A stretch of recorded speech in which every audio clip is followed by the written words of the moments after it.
Yag, Emmanuel Duteil. La France bouge, dernière partie de votre émission, toujours en direct de Roland-Garros avec Christophe Plonevet, qui est le directeur général du loueur ADA.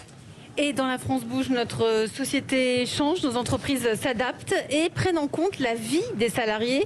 Comme chez vous, Amandine Rançon, bonjour. Oui, bonjour. Bonjour Elisabeth et Emmanuel. Vous êtes le manager France d'Intimina. Intimina, c'est une entreprise qui existe depuis 2009. Vous proposez des produits hygiéniques pour les cycles menstruels. À l'origine, vous êtes implanté en France, mais à l'origine, vous êtes suédois. Et dans certains domaines, les pays nordiques ont déjà un temps d'avance. Alors si vous êtes en direct dans la France Bouge, c'est parce que vous, dans votre entreprise, vous avez décidé de mettre en place ce qu'on appelle le congé menstruel. Vous prenez en compte les différentes périodes de la vie des femmes, de vos femmes salariées. Comment ça se passe ? Exactement. On a mis ça en place. En fait, on est présent dans 40 marchés dans le monde, en Europe, Middle East, Africa. On a 114 employés, dont 77% qui sont des femmes. Donc, si vous imaginez, ça fait plus de 2/3 des effectifs qui sont des femmes.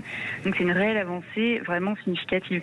Sachant que là, au mois d'avril, avec l'IFOP, on a mis en place un sondage qui a révélé en fait qu'une femme sur deux souffre de règles douloureuses.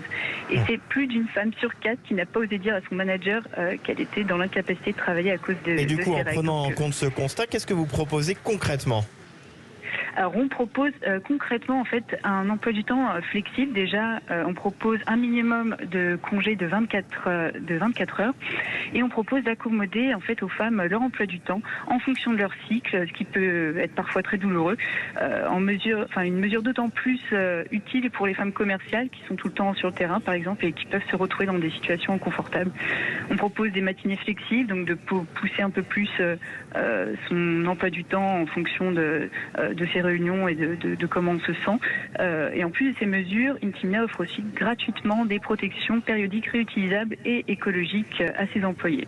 On est complètement dans un monde moderne, mais est-ce que toutes les femmes salariées chez vous se déclarent comme ça, elles vous appellent le matin, aujourd'hui je ne peux pas, c'est quand même un élément très intime de leur vie?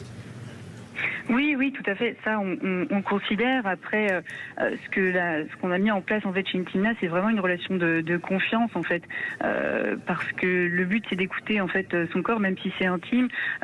On n'est pas obligé de dire tout ce qui se passe dans notre vie, mais ça instaure en fait un vrai climat de confiance avec notre équipe, parce que plus l'équipe aussi sera épanouie, puis au travail, mieux elle sera productive. Christophe Plonevet, directeur général d'ADA, vous pourriez aller vers ce genre de congé quand vous entendez cette expérience ? Écoutez, déjà, chez nous, sur 120 collaborateurs, je dois avoir 58 femmes. Et dans mon comité de direction, sur 4 personnes, j'ai 2 femmes. Donc déjà, la parité, chez moi, elle est réalisée, elle est tout à fait... Deuxième considération, à partir du moment où on a un collaborateur, qu'il soit homme ou femme, s'il n'est pas bien, faut pas le contraindre au travail en fait, parce qu'il est plus productif, et au contraire c'est contre-productif. Donc oui, dans le cadre effectivement d'une législation, parce que chez nous on a quand même l'inspection du travail, en France, on a voilà, dans ce cadre-là j'y suis complètement favorable, mais il faut que ça soit un minimum encadré.